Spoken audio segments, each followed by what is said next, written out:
288 जागा, हजारो उमेदवार.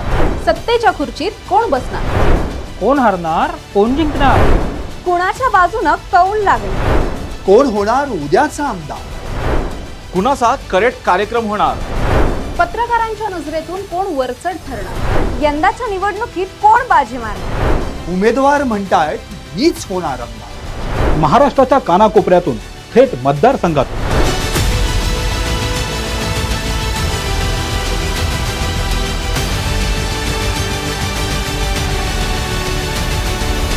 टॉप न्यूज मराठीची संपूर्ण टीम विधानसभेसाठी सज्ज. पहा कोण होणार आमदार. महाराष्ट्रात विधानसभा निवडणुकीचा घमासान सुरू झालेला आहे. सगळेच पक्ष तयारी करतायत आणि अशा वेळी 14वी विधानसभा जी आहे ती विविध अर्थाने आपल्या लक्षामध्ये राहणार आहे. अनेक नाट्यमय घडामोडींसाठी खरं तर आपल्या लक्षामध्ये राहणार आहे. मात्र महाराष्ट्राची विधानसभेच्या मावळती जी विधानसभा आहे 14वी विधानसभा, याच्यामध्ये कामकाज किती झालं, कोणत्या आमदाराने कसे प्रश्न विचारले, या संदर्भात संपर्क या सामाजिक संस्थेने 233 पानी अहवाल जो आहे तो अहवाल प्रकाशित केला 2 ऑक्टोबरला. आणि याच्यामध्ये जर आपण पाहिलं तर 12 अधिवेशनांमध्ये केवळ 131 दिवस कामकाज चाललेलं आहे.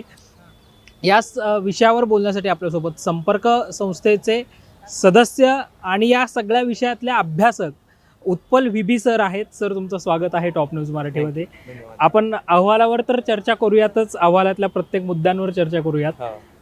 अहवाल साधारणतः तयार करण्यासाठी किती दिवस लागले आणि कसा हा अहवाल तयार झाला? हा अहवाल आम्ही आता एक्झॅक्टली दिवस असं मला सांगता यायचं नाहीत कदाचित, पण साधारण 1-2 महिने आम्ही या सगळ्या प्रक्रियेमध्ये होतो. आम्ही असं केलं की विधिमंडळाच्या वेबसाईटवरती प्रश्नांची आपल्याला सगळी माहिती उपलब्ध होत असते आणि इतरही अनेक गोष्टी विधिमंडळाच्या वेबसाईटवरती असतात. तर त्याच्यातनं प्रश्नांचं त्या प्रश्न पूर्णपणे एका ह्याच्यामध्ये मांडून समोर त्याचं वर्गीकरण करणं हे एक मोठं काम असतं. हे काम आम्ही पहिल्यांदा सुरुवात केली आणि 5,000 असं अहवालात म्हटलेलं आहे 5,921 युनिक प्रश्न ज्याला म्हणता येतील. काय होतं की बरेचसे प्रश्न हे रिपीट केले जातात, म्हणजे एकाच जिल्ह्यातले अनेक आमदार तो प्रश्न विचारतात, मग दुसऱ्या जिल्ह्यातले पण अनेक आमदार तोच प्रश्न विचारतात. तर तसं समजा बघितलं आपण तर ही प्रश्नसंख्या जवळजवळ 25-30 हजारापर्यंत जाते. पण त्यातले युनिक प्रश्न आपण जेव्हा बाजूला काढतो त्यावेळेला ते 5,921 असा आकडा येतो. तर हे सगळे आम्ही प्रश्न पाहिले, त्यांचं वर्गीकरण केलं आणि ते वर्गीकरण मग वेगवेगळ्या पद्धतीने केलं की जिल्हा वाईज वर्गीकरण तर ऑफकोर्स केलं.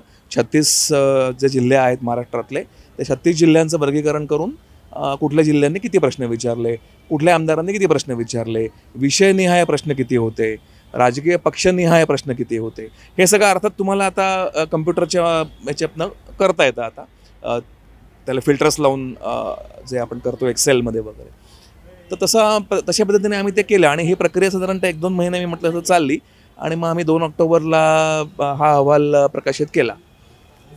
सर, एकंदरीत जर आपण बघितलं तर अहवालामध्ये अगदी बारकाव्याने सगळ्याच गोष्टी, शेती, आरोग्य, महिला अशा प्रमुख प्रश्नांवर जो आहे तो आपण देखील भार टाकलेला आहे. मात्र या सगळ्यामध्ये जर आपण पाहिलं तर 12 अधिवेशनांमध्ये केवळ 131 दिवस जे आहेत ते कामकाज चाललेलं आहे. म्हणजे वर्षांची सरासरी केली तरी हे फार तुलनेने कमी आहे. मधले 2.5 वर्ष वगळले कोविडचे तरी फार कमी आहे. मला स्वतःला असं वाटतं की फारसा या काय म्हणता येईल विषयांचा आणि प्रश्नांचा अगदी तपशिलात अभ्यास करणं ही एक बाब झाली. पण अगदी कुठल्याही सर्वसामान्य माणसाला जो प्रश्न खरंच अस्वस्थ करेल तो हाच आहे की 131 दिवस फक्त कामकाज होतं विधिमंडळाचं. हे मला वाटतं नागरिकांनी फार गंभीरपणे घ्यायची गोष्ट आहे. आपण लोकप्रतिनिधींना निवडून दिलेलं असतं आपले प्रश्न मांडण्याकरता आणि आपली अशी किमान अपेक्षा खरं असायला काहीच हरकत नाही की म्हणजे आम्ही असं म्हणतोय खरं संपर्क म्हणून सुद्धा की साधारणतः एक वर्षातनं 100 दिवस तरी मिनिमम काम झालं पाहिजे. म्हणजे ते एकूण 500 दिवस होतात 5 वर्षांचे. आता हे बरोबर आहे की कोविडचा मोठा जो काळ येऊन गेला त्याच्यामुळे ते दिवस वाया जाणार होते हे स्पष्ट होतं. परंतु तरीसुद्धा 131 दिवस हे खूपच कमी आहे. आणि मी खरं तर इथे असं सगळ्याच बघणाऱ्यांना आवाहन करीन की या मुद्द्यावरती खरंच आपण बोलतं व्हायला पाहिजे.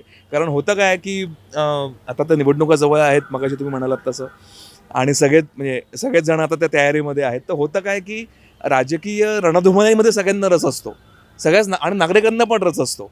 परंतु आपण ज्यांना निवडून देतो ते लोक तिथे काय करतात ह्याच्यामध्ये फार कमी लोकांना रस असतो. त्यामुळे आणि त्याची ही पहिली सुरुवात होऊ शकते की 131 दिवस फक्त काम झालं, ही माझ्या मते खूप गंभीरपणे घ्यायची गोष्ट आहे. आणि त्याच्याकरता आपण आपापल्या माध्यमातून आवाज उठवायची फार गरज आहे असं मला वाटतं. सर, कुठल्या आमदाराने किती प्रश्न विचारले हो. त्याची विभागणी आहे, आकडेवारी आपण दिलेली आहे. पूर्ण तो 233 पानी अहवाल आहे. पण बराच मोठा टॉप 5 मधले कोण आमदार सांगता येतील की ज्यांनी सर्वाधिक प्रश्न विचारले?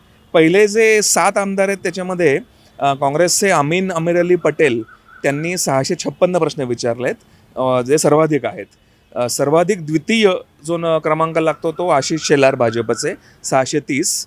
त्याच्यानंतर असलम शेख 532, सर्वाधिक तृतीय. महिला आमदारांमध्ये सर्वाधिक प्रश्न विचारणारे आमदार मनीषा चौधरी दहिसरच्या, त्यांनी 459 प्रश्न विचारलेत. आपण जर का बघितलं तर महाराष्ट्रामध्ये जिल्ह्यांचं जे वर्गीकरण केलं जातं, अल्प मानव विकास निर्देशांक असलेले जिल्हे, मध्यम, उच्च, अतिउच्च अशा प्रकारे ते वर्गीकरण केलेलं असतं. त्याच्यामध्ये अल्प मानव विकास निर्देशांक असलेले जे जिल्हे आहेत ते 9 जिल्हे आहेत आपल्याकडे.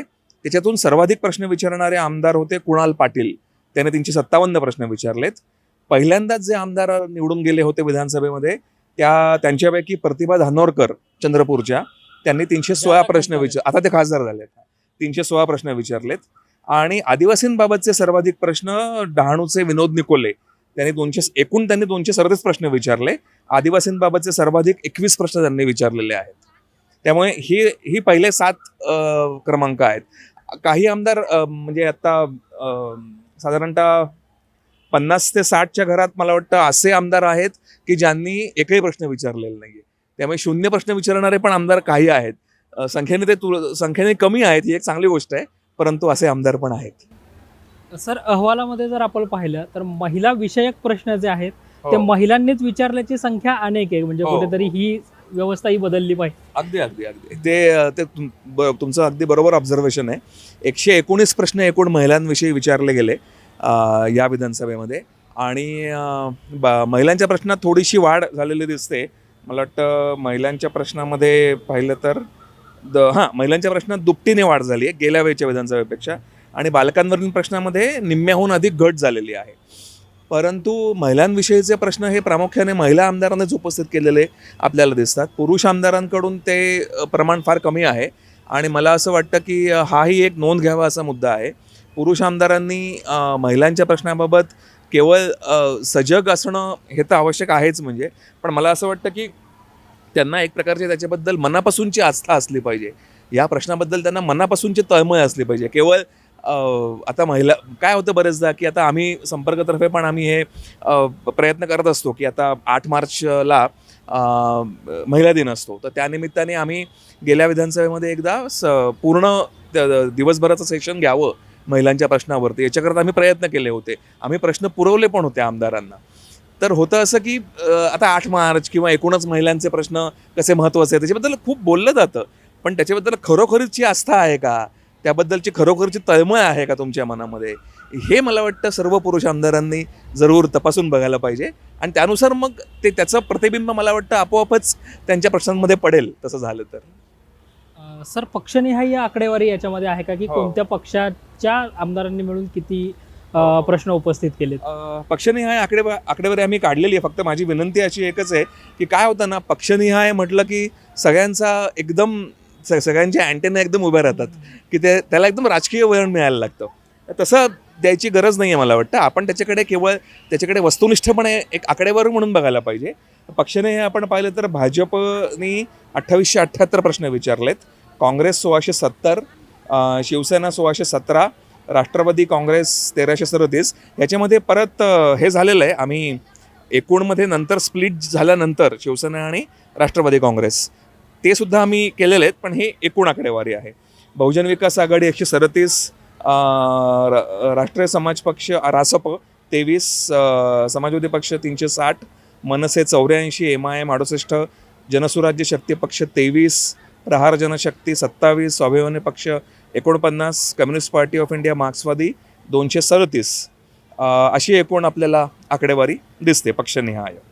तारांकित मला वाटतं मगाशी तुम्ही म्हणालात 3791 लक्षवेधी 2130 असं त्यातली विभागणी आहे एकूण 5921 मध्ये. अहवाल तर आता आपला प्रकाशित झालेला आहे आणि निवडणूक त्यानंतर म्हणजे 2 ऑक्टोबरला आपला अहवाल आला आणि 15 ऑक्टोबरला निवडणूक जवळपास डिक्लेअर झाली. तर आता जेव्हा विधानसभेला आपण सामोरे जातोय त्यावेळी नागरिकांना काय आवाहन कराल? हो, मला असं वाटतं की मगाशी पण तसं मी म्हटलं की आपण एकूणच राजकीय प्रक्रिया आणि विधिमंडळातलं आमदार कामकाज या दोन्हीकडे अतिशय सजगपणे पाहायची गरज आहे. पण होतं असं की आपण राजकीय प्रक्रियेमध्ये खूप आपला रस असतो. कोण कुठल्या पक्षात गेलं, कोण काय बोललं, कोणाचं काय होईल याच्यामध्ये आपल्याला रस खूप असतो. आणि त्याचा एक थोडा काय म्हणू आपण ज्याला मानवीय भाग असा पण आहे की माणसांना नाट्यामध्ये रस असतो, माणसांना अभ्यासामध्ये कमी रस असतो. तर मला असं वाटतं की थोडा नागरिकांनी अभ्यासामध्ये रस वाढवला पाहिजे. हा आमचा अहवाल आता samparkamumbai.org या आमच्या वेबसाईटवरती डाउनलोड करता उपलब्ध आहे. त्यामुळे तिथून कोणालाही तो अहवाल डाउनलोड करता येईल. त्याच्यामध्ये तुम्ही बघितलं तर पहिली 20-25 पानं वेगवेगळ्या तक्त्यांमध्ये आम्ही माहिती दिलेली आहे आणि त्यानंतर एकूण 36 जिल्ह्यांची स्वतंत्र पानं आहेत. त्यामुळे 36 तुम्ही ज्या जिल्ह्यामध्ये राहताय त्या जिल्ह्याच्या आमदाराची कामगिरी बघण्याकरता ती पानं अवश्य बघा. त्याच्यामध्ये आम्ही काही प्रश्न पण दिलेले आहेत की साधारणतः त्या जिल्ह्यात तर कुठले प्रश्न आले ते तुम्ही पाहिलेत तर तुमच्या लक्षात येईल की अरे आपल्या जिल्ह्यात ॲक्च्युअली खरोखरी जे प्रश्न आहेत ते इथे आलेले आहेत का हे पण आपल्याला तपासता येईल. तर मला असं वाटतं की नागरिकांनी हे करणं अपेक्षित आहे. आणि लोकप्रतिनिधींना एकदा निवडून दिलं 5 वर्षांनी की नंतर आपलं काम संपलं असा ॲटिट्यूड असणं हे मला बरोबर नाही वाटत. आणि आपल्याकडे असं आहे, शेवटी आपली प्रातिनिधिक लोकशाही आहे. आपण आपल्यातल्याच एका माणसाला, एका व्यक्तीला आपण निवडून देत असतो आणि त्यामुळे घटनात्मक दृष्ट्या असं असतं की तो मनुष्य म्हणजेच लोकांचा प्रतिनिधी, तो मनुष्य म्हणजेच भारताची जनता असते. तर तो जो मनुष्य तिथे बसलेला आहे तो आपले प्रश्न मांडतोय की नाही याच्यावर जर का आपण चेक नाही ठेवला तर मग कोण चेक ठेवणार? आणि मग ती खऱ्या अर्थाने पार्टिसिपेटिव्ह डेमोक्रेसी कधीच होऊ शकणार नाही. त्यामुळे हा आमचा अहवाल हे एक काय म्हणू आपण, हा एक प्रयत्न आहे. असे अनेक प्रयत्न खरं तर व्हायला पाहिजेत. तुम्ही समजा हा अहवाल बघितलात तर तुम्हाला त्याच्यानंतर अजून काही प्रश्न पडतील, त्याच्यामध्ये आपल्याला अजून खोलात पण जाता येऊ शकेल. तर ही प्रक्रिया सातत्याने व्हायला पाहिजे आणि त्याच्यातूनच आपण मला वाटतं एक प्रकारचं काय म्हणू राजकीय लोकांवरती, आपल्या प्रतिनिधींवरती एक प्रकारचा आपण दबावसुद्धा आपण आणू शकतो. आपले प्रश्न त्यांनी सोडवावेत किंवा ते मांडले जावेत याकरता. ही एक खूप लाँग टर्म प्रोसेस आहे आणि त्याच्याकरता मला वाटतं सुरुवात मात्र आपण सगळ्यांनी अगदी ऊर्जेने करायला पाहिजे. खूप खूप धन्यवाद सर. तुम्हाला आणि संपर्कालाही पुढच्या वाटचालीसाठी शुभेच्छा. धन्यवाद. 20 नोव्हेंबरला आपण मतदानासाठी सामोरतोय. एकाच टप्प्यात 288 विधानसभा मतदारसंघासाठी मतदान होत आहे. जेव्हा आपण मतदान करू तेव्हा मात्र हे सगळं जे काही अहवाल आहे संपर्क संस्थेचा तो पाहावा आणि सत्सद विवेक बुद्धी जागृत ठेवून आपण मतदान केलं पाहिजे.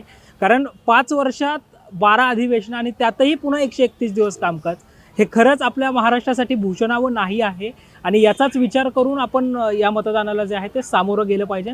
जास्तीत जास्त संख्येने मतदानही केलं पाहिजे. कॅमेरा पर्सन निलेश लोहारसह संकेत Deshpande, top news Marathi, Pune.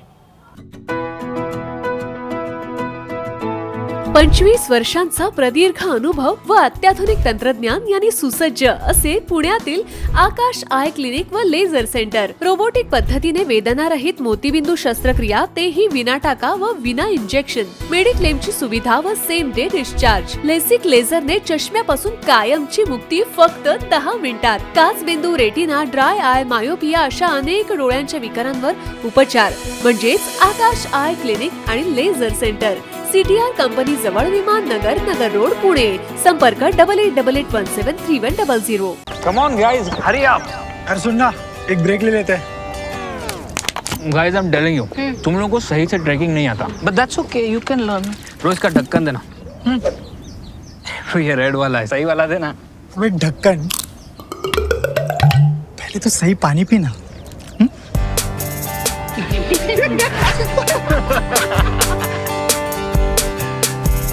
Manikchand Oxyrich, proudly Indian.